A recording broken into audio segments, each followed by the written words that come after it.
Então, continuando, já recomecei o vídeo aqui. Nós vamos fazer, né, uma cópia e cola aqui, ó. Eu vou copiar e colar esse pedaço. Vou copiar esses do E até o J do exemplo anterior, vamos botar aqui. Ó. Aqui. Então vamos ver.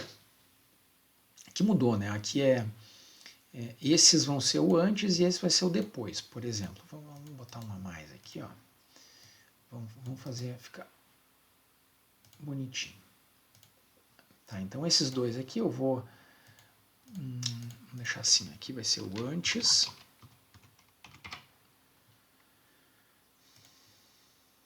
E esse aqui vai ser o depois. Só não precisa de 4 colunas, né? Vou tirar 2 colunas fora, esses dois eu vou mesclar.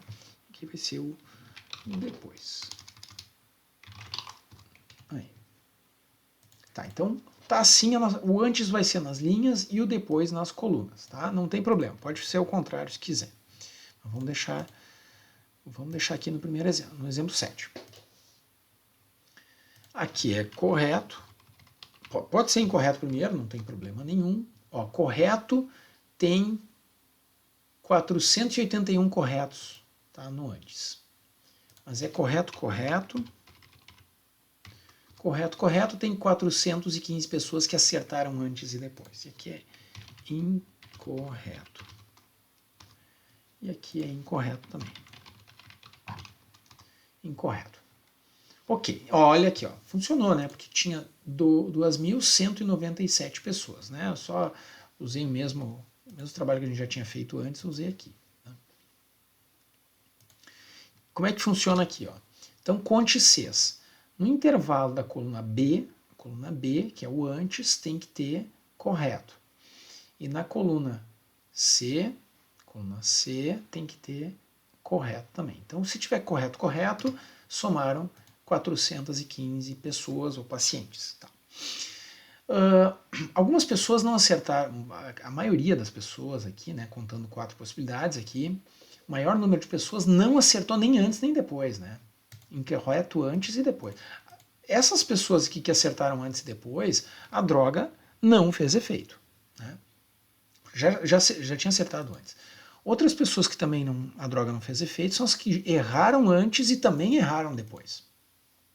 971 pessoas. Para quem a droga fez efeito, ou parece ter feito efeito positivo, de passar a acertar, é para 745 pessoas que antes erraram e depois acertaram. 445 pessoas erraram antes e acertaram depois. Então, essas a droga parece ter ajudado. De outra parte, 66 pessoas que antes acertaram passaram a errar. Será que isso é uma indicação de que a droga tenha dificultado a memória? Olha, em geral não é isso que acontece. Tá? Em geral, o efeito estatístico aqui de ter umas 66 pessoas que passaram a errar é descontado aqui das pessoas que passaram a acertar. Né? Então, na verdade, se a gente descontar aqui, ó, 745 menos 66, no balanço, a droga foi positiva, né, descontando aquelas que eventualmente teria sido por acaso que passaram a acertar, né, então em torno de 680 pessoas efetivamente a mais passaram a acertar do que a errar. Mas ok, as pessoas que influenciam mesmo no teste são esses dois aqui, tá? Quem passou a errar e quem passou a acertar. Aqui está igual ao meu material, né? O antes está nas linhas e o depois está nas colunas. Tá exatamente igual isso aqui, tá? Então tá ótimo. Então, vendo os dados, 415, tá? Que representa em torno de 19%, acertaram antes e depois. 971 erraram antes e depois, então em torno de 40. Vamos botar esses valores aqui, eu vou copiar esses valores aqui e vou colocar aqui nos dados dependentes, né, esses que conectam as respostas antes e as respostas depois, né, o A, O presença A é igual à presença B, a resposta é igual, o ausência A é a mesma resposta que o ausência B. Então,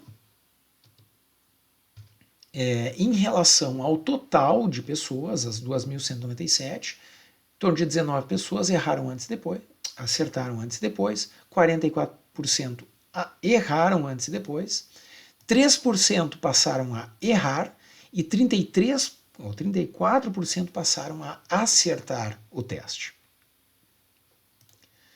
Isso é a forma como... Tá? Então, as pessoas que vão influenciar são essas, as 745, quase 34%, e as 66, 3% que passaram a errar o teste.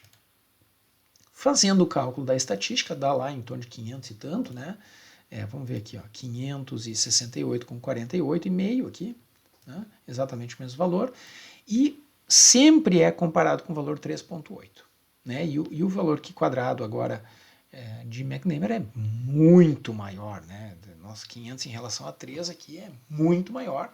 O p-valor dá um valor que é zero, não é exatamente zero, né? Mas é um valor muito pequeno, que o Excel sequer escreve aqui, mas é uma potência muito, sei lá, 10 na menos 300, né? Um valor muito pequeno que ele sequer identifica como zero, como um número que não seja zero, ele identifica como se fosse zero. Tá? E ao fazer isso, então, essa indicação de que, como o P é menor que 0,05 e o Q quadrado de McNamara é maior que o Q quadrado de tabela, isso indica que tem uma diferença significativa entre as proporções de pessoas que passaram a errar e as proporções de pessoas que passaram a acertar. Isso indica que a droga teve efeito significativo, no caso, significativamente positivo, né, para passar a acertar o teste de memória. Ok. E finalmente, então, a gente vai para o último exemplo, tá? Exemplo de número 8. É praticamente o mesmo exemplo do teste anterior, só que o estudo foi um estudo prévio, né, que não estava contando ainda com 2.197 pessoas. É um estudo prévio, tá, para ver se tinha efeito colateral. Né? Então, quando é para o teste de uma nova droga, todo mundo está sabendo agora isso por causa do coronavírus, né, das vacinas de coronavírus. Mas tipicamente aí uma nova droga tem várias fases, né? E uma das fases é analisar efeitos colaterais, tá? Não só o efeito para qual a droga vai ser ministrada, mas também efeitos colaterais. E no teste de efeitos colaterais a gente não faz com tantas pessoas, né?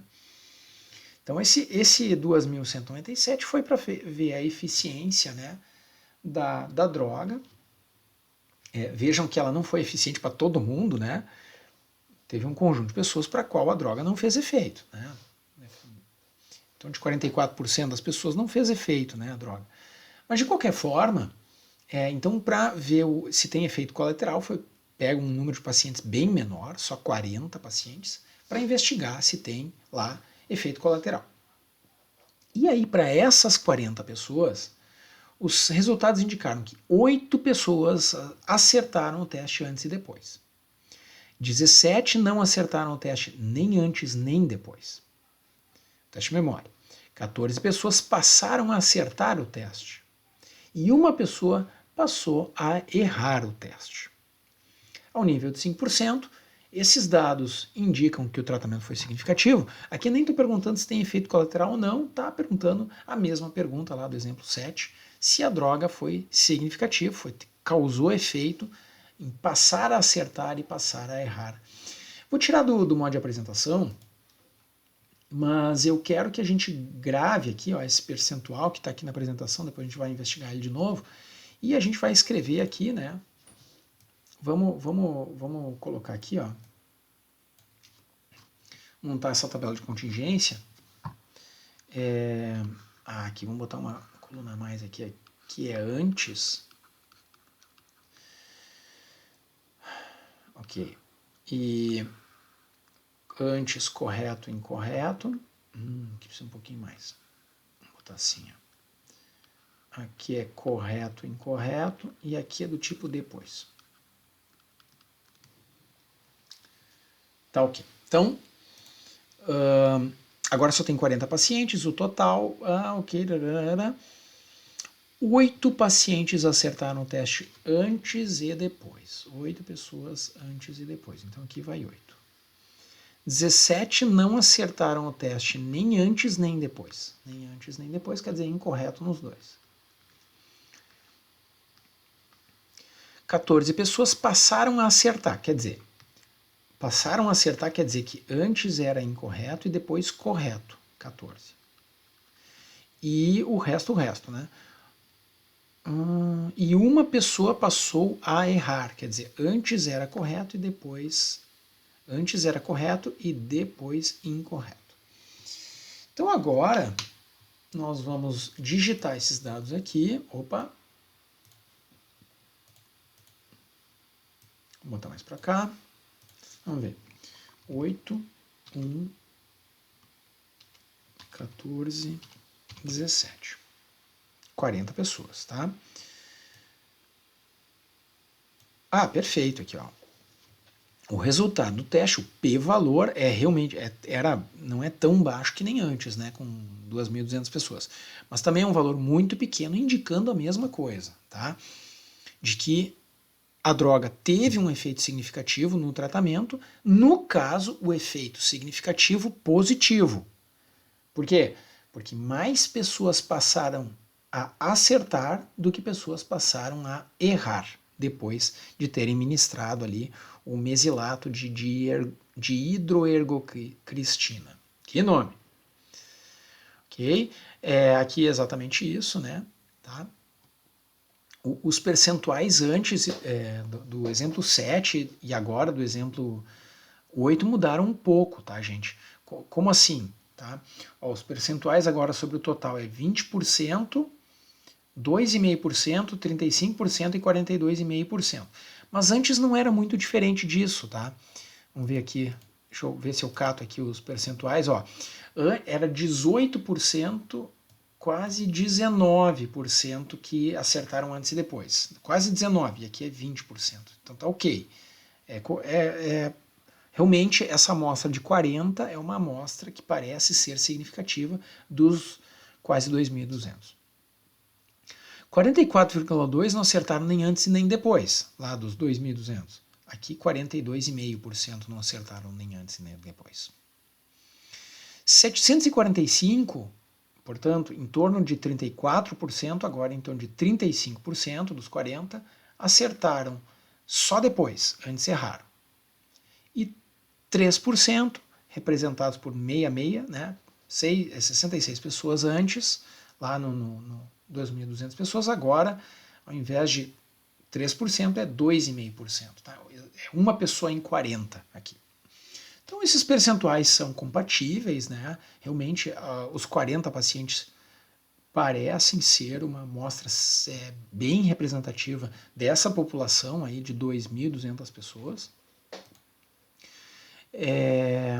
E agora, né, como B mais C é 1 mais 14, 1 mais 14, o B é 1, o 14 é o C, deu menor que 25, a gente faz o teste com correção de continuidade. Feito o cálculo, dá 9,6, que está aqui embaixo, 9,6 é maior do que 3,8, o que indica, com um pequeníssimo valor de P aí, que realmente tem diferença significativa entre as proporções de pessoas que passaram a acertar e pessoas que passaram a errar. Tá? Isso tudo está descrito aqui. Né? Mas claro, né, gente, como o primeiro teste aí contava com quase 2.200 pessoas, o valor de P é realmente mais extremo, né? É zero, né? Aqui, na precisão que o Excel disponibiliza para a gente. Bom, esses foram os vídeos, então, para o material das tabelas de dados categorizados, tanto dos dados independentes quanto dos dados dependentes. E eu deixo esse vídeo por aqui. Até mais!